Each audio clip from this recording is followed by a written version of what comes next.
ఈ diesel petrol కొరత అనే ఒక సోషల్ మీడియాలో వస్తున్న వాటిపైన మనం ఫీల్డ్లోకి వెళ్ళి చూసిన తర్వాత ఒక గవర్నమెంట్ ఆదేశాల ప్రకారము, కలెక్టర్ గారి ఆదేశాల ప్రకారము మనకి ఇక్కడ ఈరోజు print and electronic media conference meeting అనేది పెట్టడం జరిగింది. తిరుపతి డిస్ట్రిక్ట్లో మొత్తం మనకి పెట్రోల్ బంక్స్ రిటైల్ సంబంధించి 185 ఉన్నాయండి.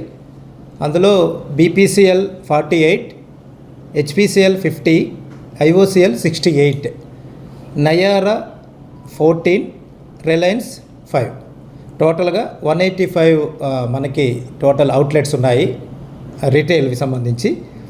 స్టాక్ అవైలబిలిటీ చూసుకుంటే మనకి ఎవ్రీ మార్నింగ్ మనకి రిపోర్ట్ ఇస్తారు. ఈరోజు మార్నింగ్ రిపోర్ట్ ఒకసారి చూసుకుంటే మోటార్ స్పిరిట్ అంటే MS అంటారు, పెట్రోల్ అంటారు దీన్ని. ఇది 1294 కిలో లీటర్స్ మనకు అందుబాటులో ఉంది జిల్లా మొత్తంగా. హై స్పీడ్ డీజిల్ HSD దీనికి సంబంధించి మనకి 2102 కిలో లీటర్స్ అనేది అందుబాటులో ఉంది. ఇప్పుడు కంపెనీ వైజ్ చూసుకుంటే మనకి HPCL మోటార్ స్పిరిట్ సంబంధించి 349 కిలో లీటర్లు, HSD 963 కిలో లీటర్లు.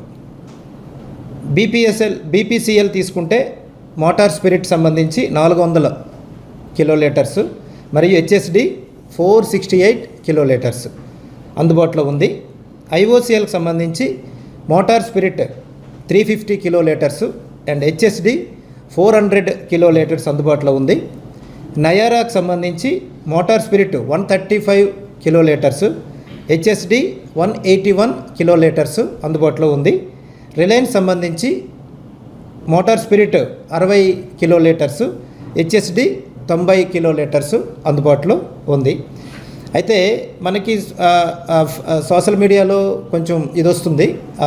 దానికి సంబంధించి ఈరోజు గౌరవ ముఖ్యమంత్రి గారి ఆదేశాల మేరకు గౌరవ సివిల్ సప్లైస్ మినిస్టర్ గారు మరియు సివిల్ సప్లైస్ కమిషనర్ గారు అందరు జాయింట్ కలెక్టర్స్తో, DSOలతో, తర్వాతను ఈ ఆయిల్ కంపెనీ మేనేజ్మెంట్స్ ఎవరైతే ఉన్నారో HPCL, BPCL అండ్ IOCL వాళ్ళకి సంబంధించిన అధికారులతో, మరియు ఎవరైతే ఈ రిటైల్ అవుట్లెట్స్ మనకి సంబంధించి ఎవరైతే ఏజెన్సీస్ ఉన్నాయో వాళ్ళ యూనియన్లు ఎవరైతే ఉన్నారో వాళ్ళతో కలిపి ఈరోజు మార్నింగ్ 11 గంటల నుంచి మధ్యాహ్నం 1 గంట వరకు వీడియో కాన్ఫరెన్స్ అనేది పెట్టడం జరిగింది.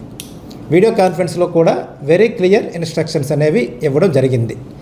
ప్రధానంగా ఎవరైతే పెట్రోల్ బంకుల్లో కానీ దీనికి సంబంధించి పెట్రోలియం డీజిల్ కొరత అయితే లేదు మన రాష్ట్రంలో.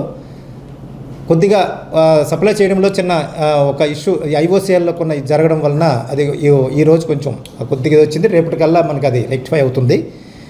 ఎటువంటి కొరత లేదు. మెయిన్ అబ్నార్మల్ సేల్స్ అనేవి కూడా పెరగడం వలన, అంటే చాలామంది ఎక్కడ కొరత వస్తుందనే ఉద్దేశంతో ప్రజలు, వినియోగదారులు ప్యానిక్ గురై పెట్రోల్ బంకుల వద్ద ఈ టిన్నులతో రావడం వలన కొంచెం అక్కడ ఇబ్బంది అవుతుంది.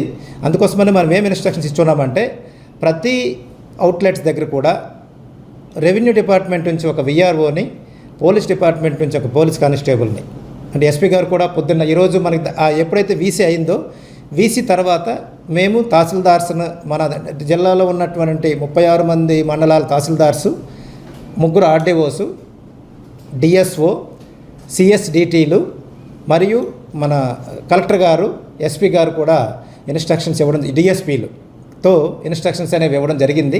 ప్రతి పెట్రోల్ బంక్ దగ్గర కూడా ఎటువంటి ఇబ్బందులు లేకుండా చూడవలసిన బాధ్యత మన పైన ఉందని చెప్పేసి చెప్పడం జరిగింది. ఒకవేళ కృత్రిమ కొరత ఎవరైనా సృష్టించాలని చూస్తే చట్టం ప్రకారం తగు చర్యలు తీసుకోవడం అనేది కూడా జరుగుతుందని చెప్పేసి మనం అందరికీ ఇన్స్ట్రక్షన్స్ వెరీ క్లియర్గా ఇవ్వడం జరిగింది. ప్రజలకి నా యొక్క విజ్ఞప్తి ఏంటంటే ప్యానిక్ గురి కాకుండా, మెయిన్ మనకి ఇంతకుముందు ఏ విధంగా అయితే మనం మోటార్ సైకిల్లో కానీ లేకపోతే ఆటోలకు కానీ లేకపోతే ఇంకొక వెహికల్కి కానీ ఏ విధంగా మనం ఆయిల్ వేసుకునే వాళ్ళము, డీజిల్ కానీ పెట్రోల్ కానీ ఆ విధంగా వేసుకోవడానికి ప్రయత్నం చేయమని చెప్తున్నాము. ప్యానిక్ గురై ఈ పెట్రోల్ ఈ వేళతో అయిపోతుందనే లేకపోతే డీజిల్ ఈ వేళతో అయిపోతుందని చెప్పేసి ప్యానిక్ గురి కావాల్సిన అవసరం లేదు. అది వెరీ క్లియర్ ఇన్స్ట్రక్షన్స్. గౌరవ ముఖ్యమంత్రి గారి ఆదేశాలు, గౌరవ మంత్రివర్యుల ఆదేశాలు అందరు కంపెనీ వాళ్ళతో మాట్లాడడం జరుగుతుంది. ఎటువంటి ఇబ్బంది లేకుండా మన రాష్ట్రంలో, మెయిన్ మన జిల్లాలో తిరుపతి జిల్లాకు సంబంధించి ఎటువంటి ఇబ్బంది లేకుండా చూడవలసిన బాధ్యత మన పైన ఉంది.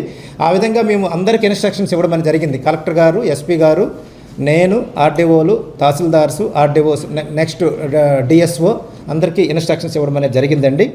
మెయిన్ ఇక్కడ ఏంటంటే మనకి మార్నింగ్ రిపోర్ట్ చూస్తే ఒక ఐఓసీఎల్కి సంబంధించి 6 పెట్రోల్ బంకుల్లో డ్రై అనేది వచ్చింది. 6 పెట్రోల్ బంకుల్లో డ్రై అనేది వచ్చింది. తర్వాతను హెచ్పిసిఎల్కి సంబంధించి ఒక 2 పెట్రోల్ బంకుల్లో డ్రై వచ్చింది. బీపీసీఎల్ అయితే మార్నింగ్ మనకు అందిన వరకు ఎక్కడ కూడా డ్రై అనేది రాలేదు. అయితే మనం ఐఓసీఎల్ వాళ్ళతో కూడా నేను ఇప్పుడు కూడా మాట్లాడడం జరిగింది. వాళ్ళు ఏమంటారంటే రేపు మనకి ఎక్కడైతే డ్రై అయిందో మిగతా ఈ 6 మిగతా 2 కూడా ఇవన్నిటిని కూడా రేపు 11 గంటల కల్లా వాళ్ళన్నీ కూడా ఫుల్ చేయడం జరుగుతుందని చెప్పి చెప్పడం జరిగింది. కాబట్టి ఎవరు ప్యానిక్ గురి కావాల్సిన అవసరం అయితే లేదు.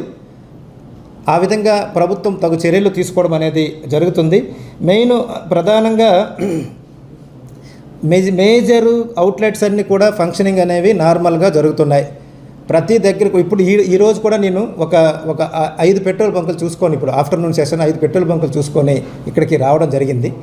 ఆ పెట్రోల్ బంకుల్లో నేను చూశాను, ఒక అతను కొంచెం కాసేపు ఆపితే ఆయనకి వెరీ క్లియర్ ఇన్స్ట్రక్షన్స్ ఇచ్చి ఓపెన్ చేయించి మరి అక్కడ అంటే వాళ్ళకి ట్యాంకర్ వచ్చింది, ట్యాంకర్ నుంచి నింపడానికి ఆయన ప్రయత్నం చేస్తున్నాడు. ఆల్రెడీ ట్యాంకర్లో ఉంది కిందను, కానీ ఆయన జనాలు అక్కడ వెయిటింగ్ ఉంటే నేను ఇమ్మీడియట్గా వెళ్ళి చెప్పి వాళ్ళకి ఓపెన్ చేసి మరి వాళ్ళకి పెట్రోల్ డీజిల్ కొట్టించడం అనేది జరిగింది, ఎటువంటి ఇబ్బందులు లేకుండా. అని మా అందరికి ఇన్స్ట్రక్షన్స్ ఏంటంటే ఎక్కడ కూడా ప్రజలకు ప్యానిక్, కొంతమంది బాటిల్ పట్టుకొని వచ్చారు, చెప్పాం వెరీ క్లియర్గా, బాటిల్ టిన్నులు పట్టుకొని వస్తే ఆయిల్ ఇవ్వడం అనేది జరగదు. మోటార్ సైకిల్, ఆటోలు, పెట్రోల్ అందరికీ మనం 300 రూపాయలు 500 రూపాయలు అంటే మరీ అబ్నార్మల్గా అడిగితే వాళ్ళకి ఇచ్చే పరిస్థితి లేదు. కానీ ఎవరికి ఎటువంటి ఇబ్బంది లేకుండా మనం అది రెగ్యులరైజ్ చేయడం అనేది జరుగుతుంది. కాబట్టి ప్రజలందరూ దీనికి సహకరించాలని మనస్ఫూర్తిగా తిరుపతి జిల్లా తరపున యాజ్ ఎ జాయింట్ కలెక్టర్ గారి తరపున మీ అందరికీ కోరుకోవడం జరుగుతుందండి. ఇది ముఖ్యంగా మనం ప్రెస్ అంటే ముఖ్యంగా ప్రింట్ అండ్ ఎలక్ట్రానిక్ మీడియా ద్వారా ప్రజల్లోకి, సోషల్ మీడియా ద్వారా ప్రజల్లోకి వెళ్ళాలని మనస్ఫూర్తిగా మిమ్మల్ని నేను కోరుకుంటున్నానండి. ఇది జిల్లా తరపున ప్రజలకి మా యొక్క విన్నపం.